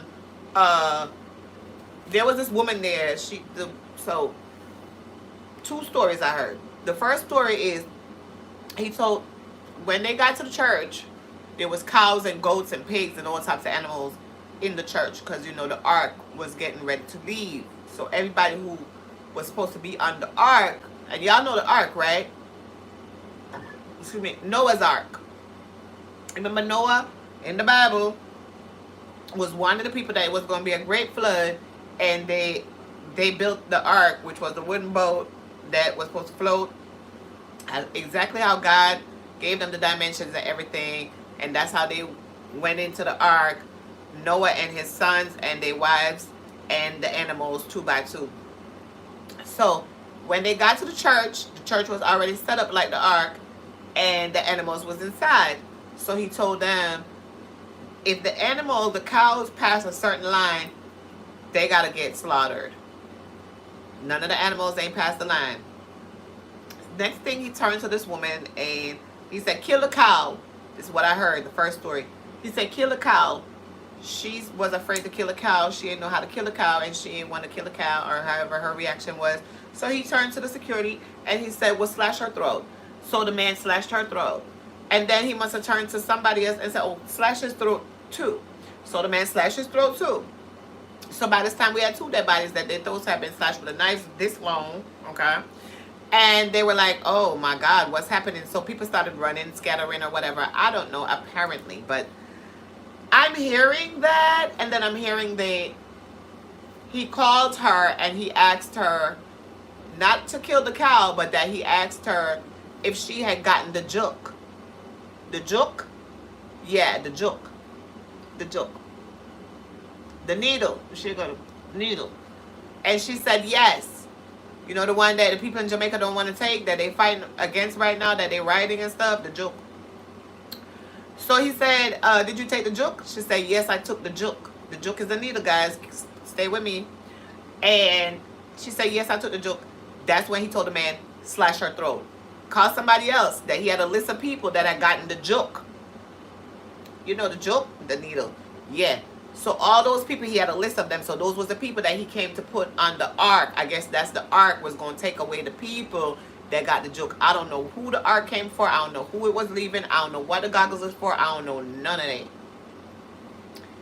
People died. Now apparently they said people started running and jumping and all types of stuff. Something don't sound right, because this one woman, she gave her testimony. It's all over the YouTube. She said that when she seen the first woman get her throat slashed, she said, oh no, this isn't working and I can't stay. So she ran out. Apparently they locked the doors. They locked the doors. They locked parts of the place. And not only that, like the people that were running, like they were given orders to kill, shoot and kill the people and stab the people who were running. So those people were being taken away by the bullets and everything else that was occurring. The woman said she ran through the door. She said that she knew something was wrong when she seen 2 women jump the fence. And she said, well, something must be wrong because they always was next to the pastor. So if they jumping the fence, something real bad must be going on in there. Why them who always close to the pastor is running away. She said she left her son and daughter in there, but she didn't know if they were okay or anything. She was going to go down to the police station to find out. The woman who died, her brother got interviewed by the news, and he said he had been invited to the church before, and he warned his sister not to go back to the church because something wasn't right with the church, because when they went down there, you see everybody throwing their money down on the floor. Like, everybody was just throwing their money down on the floor, like, and people was throwing their whole wallets on the floor, and then somebody came and picked up everything. So he was like, well, what's going on? Something ain't right here at this church. And then they had a family member that was going through some sort of sickness, and they tried to get the pastor to pray for him, but he told him that he had to make an appointment and pay like a consultation fee for prayer. So they didn't go back to the church. So the pastor seems to have some kind of allegedly political affiliations, that people are saying that he may be affiliated to people in the government, and that, you know, something's going on. I'm just not understanding, because as it happened before, a lot of people are saying they think this happened before, and that so this happened Monday, but Saturday a woman went to the hospital because she had gotten hurt at the church, and when she went to the hospital, she called the police and let them know that people was going to die Monday. So the police was already on their way to the church when the slaughtering started occurring. So they had a shootout with the people in the church, because when they pulled up, the people did not put down their arms. They was doing a back and forth with the police, so till the police arrested them. They said the pastor was naked, all the men were naked, the people were naked. Like, I don't even understand what was going on. I don't understand the ritual. I do not understand the time and the temperance. I know that October 18, Mercury was supposed to go back direct, and it was retrograde. It was going back direct. That's number one. But then also it's like a pagan holiday. I think somewhere around the 17th to 18th is some kind of pagan holiday where they do like sacrifices. So they're saying that the man was calling for human sacrifices at the church. I can't say. I'm not sure. I don't exactly know what was going on. I'm trying to figure it out. I am still doing the tea. I did go online to Lipstick Alley, and I seen a story posted last year, March 2020, where somebody said that they came from the U.S. and they rented an Airbnb in Jamaica, and when they got down there, it was the owner was living in New York. Her name was Carletta. It's giving me Zola tea, okay? They said her name was Carletta, and that the family rented the house in Jamaica, and like they gave her money for a driver and for somebody to prepare their food. But like when they got there, like they were there for a day, they gave the girl the money to go buy the food and come back and everything. When they came back, 3 cars were parked in the driveway. So they was like, what's going on? There was a man in a car. So they said, oh, the man in the car is His Excellency Kevin Smith, the pastor. That's the Lipstick Alley thread, like a Twitter thread, like Zola, a thread about His Excellency Kevin Smith, the pastor man. So they said that the pastor apparently owned the house they were renting for the Airbnb, and he had just closed on the house, and the woman didn't have no right to rent it to them when it was already sold. So then there was some little go around where they put out the woman that was cooking for her, and the family begged them if they could stay because they already had paid how much money for the Airbnb, and he said okay, they could stay. But then she said that their family was in the house, and there were 3 men there, and that the men were always there. And like, even though they're in the house, somebody was in the living room, like somebody was security guarding them. Excuse me. They said they tried to leave. Excuse me. And when they tried to leave, the gate was locked. So they were like, why is the gate locked? The man said, I cannot let you leave. I have to call His Excellency to see if I could open the door. So these people are like, what are you talking about, calling him to see if you could open the door? Let us out. So they called His Excellency, and he let them out. So they found a way to get a new place to live, and the man didn't want them to go, and the gate was closed, and it was kind of kidnapping, hostage situation, and they had to go to the police, and the man came, and it was a mess. But it is a thread concerning His Excellency Kevin Smith. So I don't know if it's a real story or a fabricated story, but it does talk to a hostage situation, almost kidnapping and hostage of these American people. So I don't know what was going on with Kevin Smith. I don't know what's going on with his church. I don't know what kind of church that is. I don't know what kind of cult. I don't know what they're doing. So I did want to bring that to you. I'm going to go into that tea. I'm going to be researching it more. And my next video, I'm going to be giving you an update of that also. And I did tell you that I was going to give you the update of Jacure. Jacure, they said, is looking at 15 years in jail. He's also looking at supposed to been getting a Grammy nomination. They're saying that the jail, the arrest that he had and his current incarceration is not going to affect his Grammy potential. So that's good for him.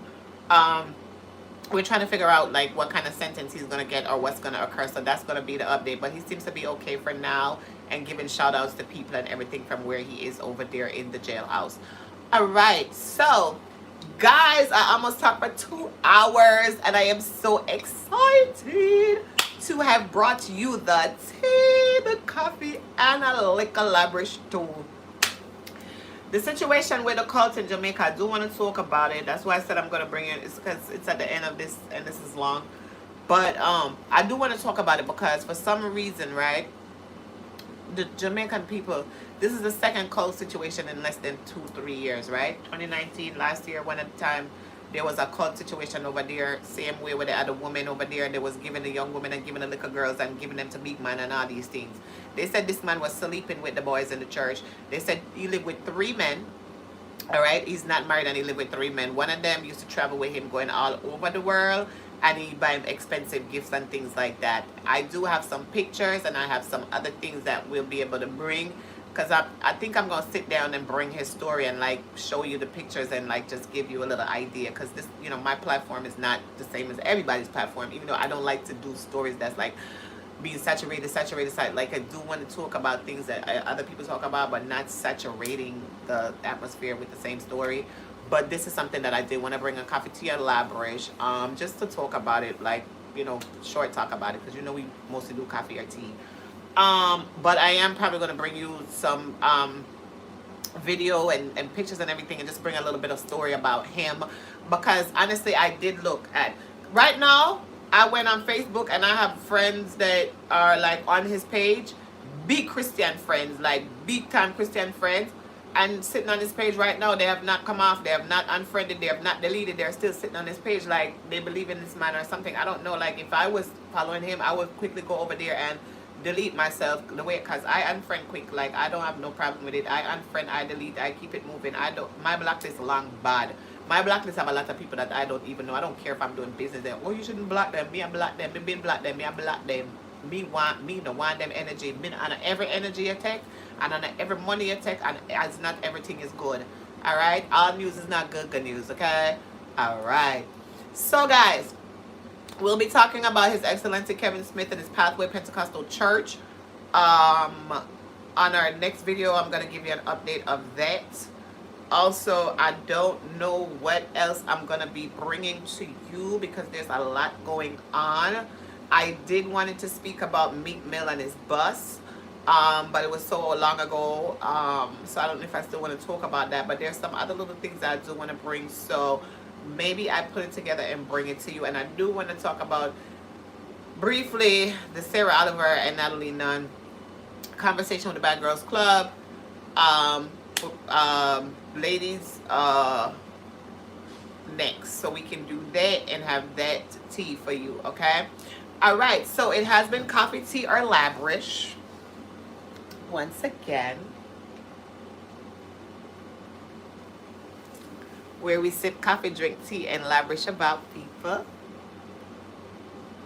I want to thank you for sitting with me. I want to thank you for watching me. I want to thank you for giving me your energy, whether it's now or later. Whether you're watching me live or you're watching me after I put up my video, thank you.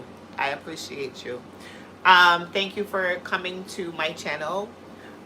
Thank you for all of your encouragement. Thank you for all of your comments. Thank you for all of your messages in my inbox. I really appreciate all of you, every single one of you, every comment.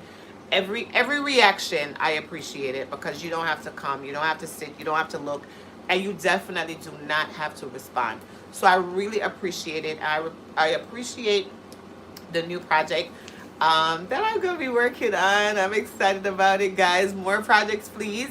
And for all of you that are watching me and that you have any tea or any coffee or anything, don't forget to put in my DM or send me a message. Remember, don't forget to follow me on Instagram at Cafeteria Labrish LLC. Don't forget to follow me on Facebook, Cafeteria Labrish. Don't forget to follow me on Twitter and TikTok, Cafeteria Labrish LLC.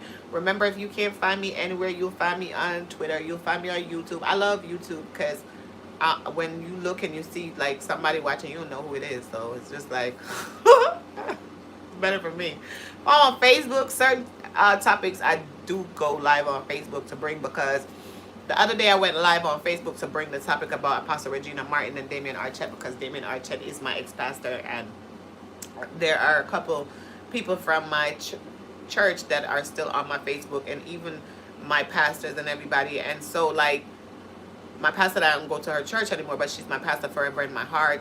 I know they'll watch, and I know they'll be watching, and I know that's the reason why I bring my I brought the story in the manner that I did. I wasn't really trying to be disrespectful. I'm really never trying to be disrespectful to anybody, no artist, no celebrity, no human being.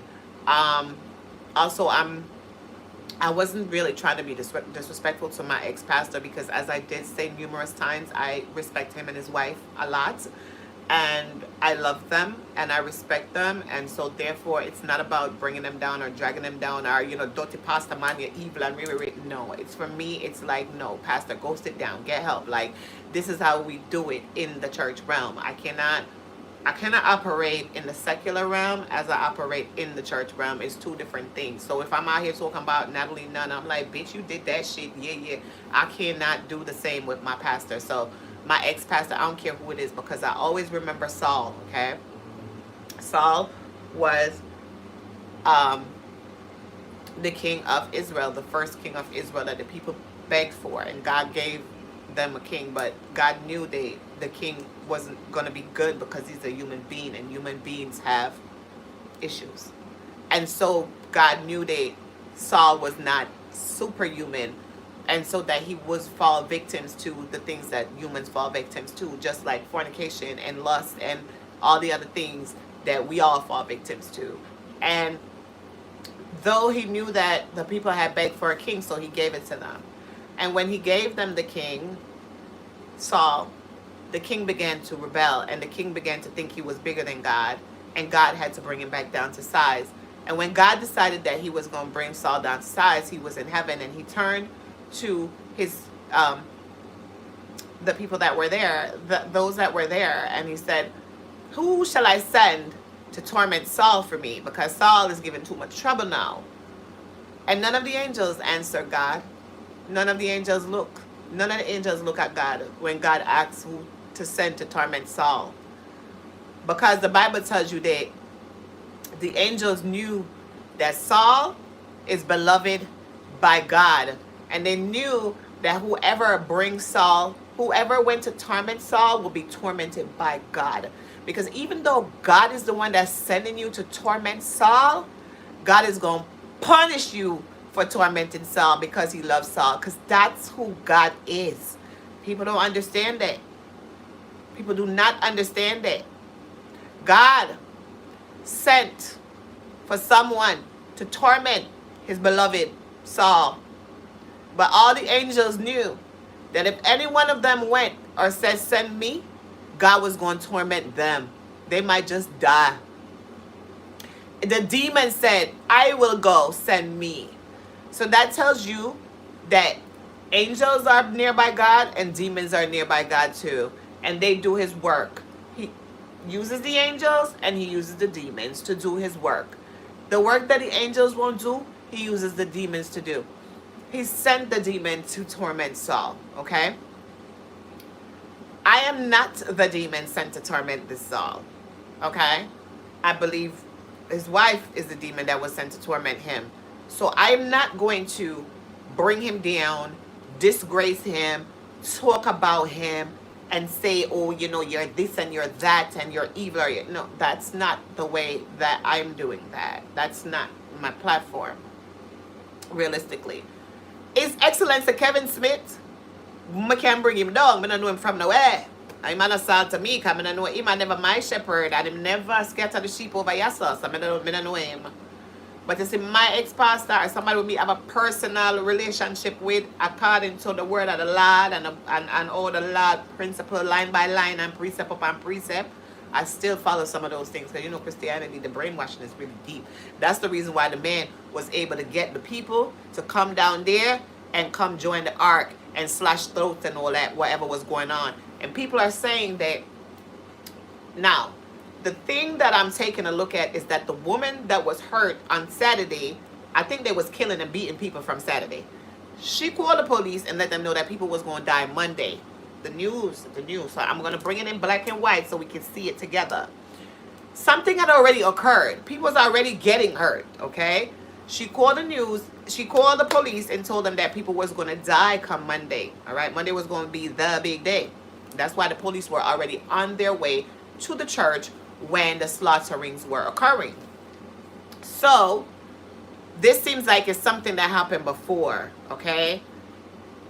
This is in Montego Bay, Jamaica.